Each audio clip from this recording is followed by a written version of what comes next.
चलिए मित्र, आज मैं फिर एक नया वीडियो लेके आप लोगों का सामने आ गई हूँ। आज हम आप लोगों को बताएंगे कि भगवान भी कैसे मनुष्यों का परीक्षा लेते हैं। आप लोग सोचते होंगे कि भगवान क्यों और कैसे हमारा परीक्षा लेते हैं। देखिए, ऐसे भी बोला जाता है कि घर का दरवाजे पे कोई भी आए मेहमान को कभी भी खाली हाथ नहीं लौटाए या कभी भी उन लोगों को अपमान ना करे। एक समय की बात है, ये पौराणिक कहानी से ही लिया हुआ है। जब लक्ष्मी जी और नारायण जी बैठकर बात कर रहे थे, तो लक्ष्मी जी का क्या मन हुआ, वो नारायण जी से बोले, प्रभु चलिए आज हम लोग पृथ्वी लोक पर थोड़ा सा देख के आए, वहां का हालचाल कैसा है, थोड़ा सा पृथ्वी लोक को भ्रमण करके आए। नारायण जी बोले ठीक है चलो, लेकिन पृथ्वी लोक पे तो हम लोग अपना भेष लेकर नहीं जा सकते, हम लोगों को तो भेष बदल कर जाना होगा। लक्ष्मी माँ ने बोला कि ठीक है, चलिए हम लोग भिक्षुक का भेष बन के भिक्षुक बन के चलते हैं। देकर उन लोग दोनों पृथ्वी लोक पर मर्त्यलोक पर घूमने के लिए आए।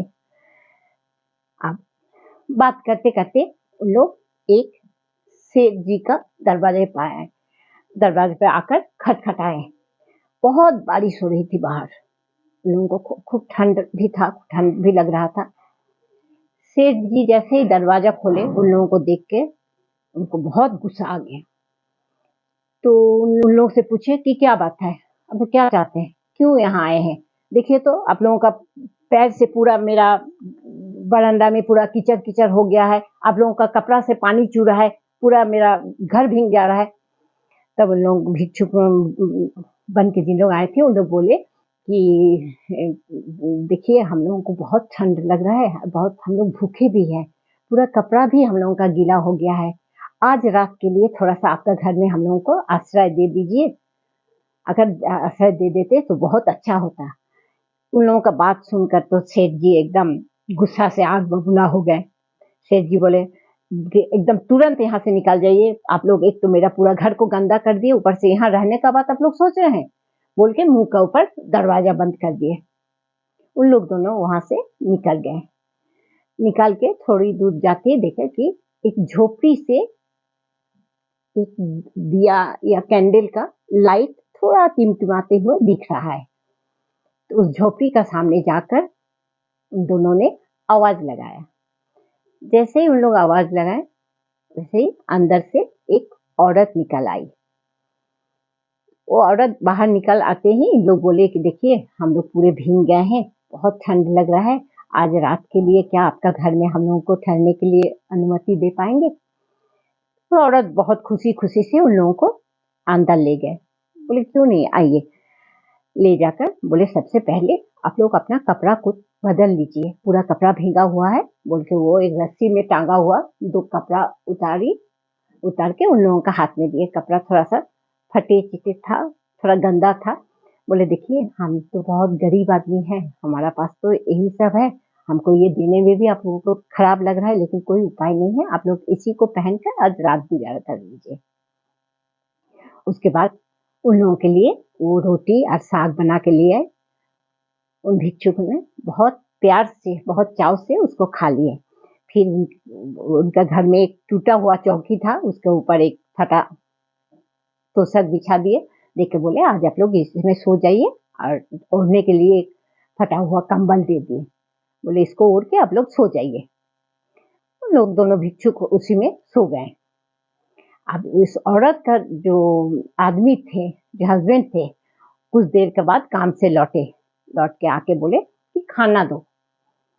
तब वो स्त्री बोली कि देखिए ऐसा ऐसा बात है, आज घर में मेहमान आ गए हैं, हम लोगों का जो बना हुआ खाना था पूरा उन लोगों को खिला दिए हैं, आज कुछ नहीं है घर में। तब उसका हस्बैंड बोले कि ठीक है, पानी दो एक गिलास। पानी पी के उन लोग नीचे एक फटा हुआ चादर बिछा के वहीं पर सो गए। सुबह होते ही दोनों भिक्षुक बोले कि अब हम लोग जा रहे हैं। तब इन लोग दोनों बोले, भले ही बहुत ही गरीब थे लेकिन मन के बहुत उदार थे। बोले नहीं, ऐसा आप लोगों को कैसे जाने दे, थोड़ा सा नाश्ता तो कम से कम करके जाइए। उसके बाद थोड़ा सा उन लोगों के लिए नाश्ता ला दिए। उन लोग नाश्ता करके निकल गए। जाने समय इन लोगों को बहुत सारा आशीर्वाद देके गए। उसके बाद उन लोग चले जब गए तो इन लोग दोनों अंदर जाके रूम में देख रहे हैं, सामने एक ठो घड़ा रखा हुआ है। उस घड़ा में पूरा सोने के सिक्के से भरा हुआ है। उन लोग उसको गिनने के लिए जैसे ही उछाले, फिर देख रहे वो घड़ा भर गया। उन लोग तो बहुत खुश हो गए देखकर। एक सुंदर सा उस पैसा से घर बनाए, अपना व्यापार शुरू किए। अब वो सेठ जी को ये बात का पता चल गया कि कैसे कैसे उन लोगों का पास इतना पैसा आ गया, कैसे उन लोग इतना सुंदर घर बना लिए। यहाँ तो इस एरिया में सबसे अमीर हम ही थे, अब तो उन लोग हमसे अमीर हो गया जो झोपड़ी में रहने वाले थे। सेठ जी उन लोगों के पास आए तो इन लोग बहुत साधारण थे, इन लोग सब बात को सच बात बता दिए। तब सेठ जी घर लौट गए, जाके अपना जितना भी नौकर चाकर थे सबको भेजे, जाओ पूरा नगर में देख के आओ उन लोग दोनों कहाँ हैं, उन लोग दोनों को पकड़ के ले आओ। नौकरों ने सब पूरा दिन भर खोजते खोजते उन लोगों को खोज लिए। फिर उन लोगों को लेके आ रहे थे। उस दिन भी बहुत बारिश हो रहा था, ठंड भी ऐसा ही था। जैसे ही उन लोगों को ले आए वैसे ही सेठानी उन लोगों को घर में आदर के साथ ले गए। आइए आइए, घर का अंदर आइए, आप लोग तो भीग गए हैं, कपड़ा को थोड़ा सा चेंज कर दीजिए बोलकर 2 ठो फटा हुआ कपड़ा कहीं से खोज खाज के ले आकर उन लोगों का हाथ में दिया। देखे बोले देखिए हम लोग तो बहुत गरीब आदमी हैं, हमारा पास तो यही सब कपड़ा है, आप लोग इसी को पहनिए। उन लोग दोनों खुशी से वही कपड़ा पहन लिए। फिर एक टूटा हुआ थाली में कुछ साग और रोटी ला दिए, बोले इसको खा लीजिए, हम लोग तो गरीब आदमी हैं, हम लोग तो यही सब चीज खाते हैं, कहाँ से आप लोगों को अच्छा चीज खिलाए। तो लोग बोले कि कोई बात नहीं, हम लोग को पेट भरने के लिए कुछ देने से ही होगा, तो बोले इसको खा लीजिए। तो लोग बड़ी चाव से खा लिए। फिर एक टूटा हुआ पालंग में उन लोगों को सोने दिए, जिसमें एकदम फटा चिटा सब बिछाना लगा हुआ था। बोले देखिए हम लोग, सेठानी बोले देखिए हम लोग तो बहुत गरीब आदमी हैं, हमारा पास तो यही है, आप लोग इसमें सो जाइए। और 2 ठो फटा हुआ कंबल दे के बोले कि इसको आप लोग ओढ़ लीजिएगा। इतना बोलकर सेठानी और सेठ अपने रूम पे चले गए और सुंदर सा पालंग में सोए। अच्छा अच्छा खाना वाना खा के उन लोग भी सो गए। दूसरा दिन सुबह होते ही इन भिक्षुकों ने बोले कि अब हम लोग चल रहे हैं। तो सेठानी बोले कि नहीं, ऐसे कैसे जा पाइएगा, सुबह का टाइम है, थोड़ा सा नाश्ता करके जाइए। फिर क्या किए, थोड़ा चना पीस कर उसका थोड़ा सा छिलका जैसा बना दिए, देखो उन लोगों का हाथ में पकड़ा दिए, देखे बोले कि जाइए आप लोग रोड में जाते जाते इसको खा लीजिएगा। उन लोग वहां से निकालते निकालते इन लोग माँ लक्ष्मी जी और नारायण जी बोले कि इन लोग बोले कि हम लोगों को थोड़ा सा आशीर्वाद नहीं दीजिएगा। बोला हम लोग कौन होते हैं आशीर्वाद देने का, आशीर्वाद तो भगवान जी देते हैं, जो जैसा कर्म करता है उसको वैसा ही आशीर्वाद मिलता है। हाँ, हम आपको जरूर एक आशीर्वाद देंगे, वो ये आशीर्वाद कि आज आप जो भी काम शुरू कीजिएगा उस काम का कोई अंत नहीं होगा, वो काम आपका खत्म नहीं होगा। अब बाकी तो ऊपर वाला आप जैसा कर्म किए हैं वैसा उसका तो आपका आशीर्वाद फल मिलेगा ही। इतना कहकर उन लोगों ने चले गए। सेठानी और सेठ जल्दी से रूम के अंदर घुसे, देखे कहीं घड़ा उड़ा कुछ रखा हुआ नहीं है। फिर सोचे हो सकता है कि किचन में हो। किचन में जाकर देख रहा है एक हंडी में, हंडी ढका हुआ है। तो दोनों ही एक साथ उस हंडी को खोलने लगे, हो सकता है इसी में कुछ संपत्ति है। जैसे दोनों हंडी को लेके ये एक बार खींचे वो एक बार खींचे, हंडी हाथ से फिसल गया। उसमें भात था, पूरा घर में वो भात छिट गया। सेठानी जितना बार उस भात को साफ कर रही है उतना वो फैलते जा रहा है।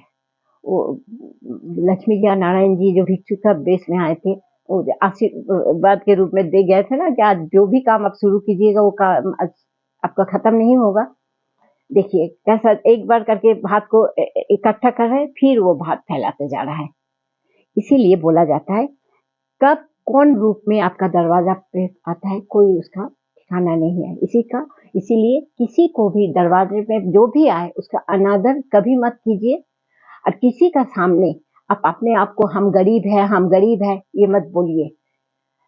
आपका जितना सामर्थ्य है आप उतना कीजिए ना, उसको बोलने का क्या जरूरत है कि हम गरीब है। ये एक बहुत बड़ा हम लोगों का शिक्षा का चीज है कि किस भेष में कौन कब हमारे दरवाजा पे आएंगे कोई ठिकाना नहीं है। इसीलिए जो भी आपका घर में आए उसका आदर कीजिए, उसको सम्मान कीजिए, उसको कुछ दान कीजिए। नमस्कार।